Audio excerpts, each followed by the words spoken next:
Hey guys, so today it has come to my attention we've had over 3,000 suicides from children and teens. And like I said, it comes to my attention that we need to start talking about this more. So that's what we're going to talk about today. I want to start off with no matter how old you are, if you're 3, 13, 23, 33, keeps on going, you can be depressed, you can have anxiety, like you can have emotion. And like I'm here to say that there's no bad emotion and there's no good emotion. Like it's all in the middle. Because people consider sad being bad, happy being good. And being happy is great. Being happy is bad too. You can be happy and still have this mixed emotion.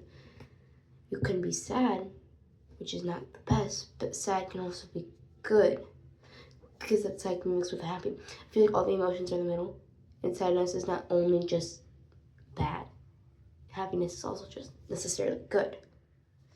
And for example, I'm happy because I just got a bunch of money. That's not real happiness.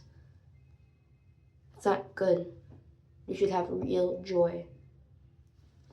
I'm also here to make children's feelings more valid.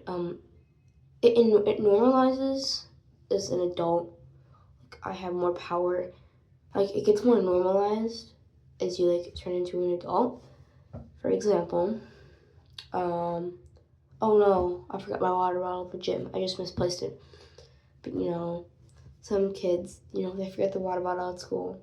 Oh my God, you're not taking care of your items well enough. Like, it's just inconsistent. You're being like, why would you do this? But you're like, oh, I just misplaced it. No, you didn't just misplace it. You're just so inconsiderate.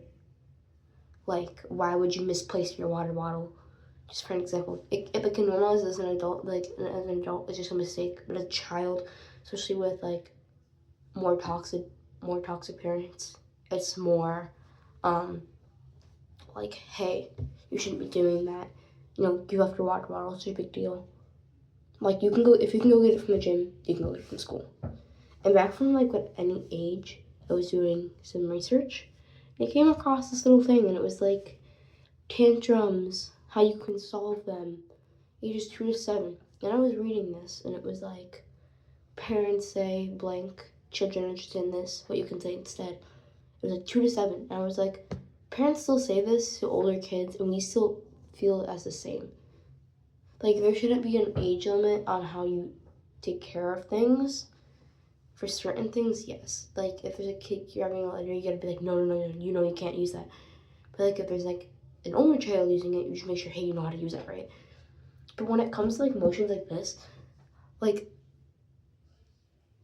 it doesn't matter really how old they are. It matters how their mind understands things and processes things. I'm just a 12-year-old kid, and I understand this because I've been outgrown of my age, especially being the only child for 9 years. So I'm like the parent. I'm the parent. Again, my parents take care of my brother, obviously. But like, I've grown out of being 12. I'm not 12 anymore. I don't act 12. I act older. My parents forced that upon me. You need to be the older sibling. You're the only child. Like, you need to act this way. So I've kind of outgrown being a child. And my parents still act like I need to be older than I actually am. At the same time, I need to be younger than I actually am. So, my parents, I was crying because I was upset about something. And my mom was explaining how it's so bad to be crying if you're not hurt. Like, if I stub my toe like really bad, like I can cry. But like, if I'm not emotionally hurt, I shouldn't be crying. Like, I do not understand that. You said if I'm hurt. There's nothing wrong with being hurt physically or emotionally. I can be hurt physically. I broke my shoulder. Did I cry about it? Yes, because it was in terrible pain, and my parents did nothing about it for about 5 days, and then I went to the doctor to find out it was broken, right? Because my parents just thought, just a little sprain, you're fine. And then when I'm emotionally hurt, it's like, no, you shouldn't have emotions. Emotions are bad. Which is what I'm coming across next. Emotions aren't necessarily bad. Like I said, they're not the best, but they're not the worst either. They're right in the middle, because you can be happy, and that's good. Like if you're having pure joy, you're at the arcade, you're having fun, good for you. If you're crying in bed because something bad happened, the emotion's not necessarily bad, because if you're expressing it, that's good. If you're happy and you're not expressing it, that's not good. That's bad. If you're sad and you're expressing it, that's good. If you're not expressing it, that's really bad. If you are expressing it, that's good for you. Whoever talks to you best. Internet works for me.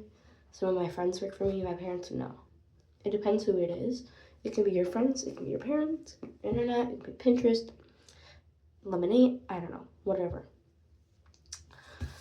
So that's why it's like come to my attention more, and I had like a 10-minute rant with myself in the mirror about this, and I was like, okay. I'm going to talk about emotions feeling valid. Parents, I know that you're trying your hardest, and I know that as a parent, you're human too, and that you make mistakes. I'm not saying you cannot make mistakes. You need to be this perfect parent. I understand that you are human, but we are also human too. You need to treat us like we are human. It's the same thing. I'm going to pause. I'm going to do a part 2. Super sorry about this.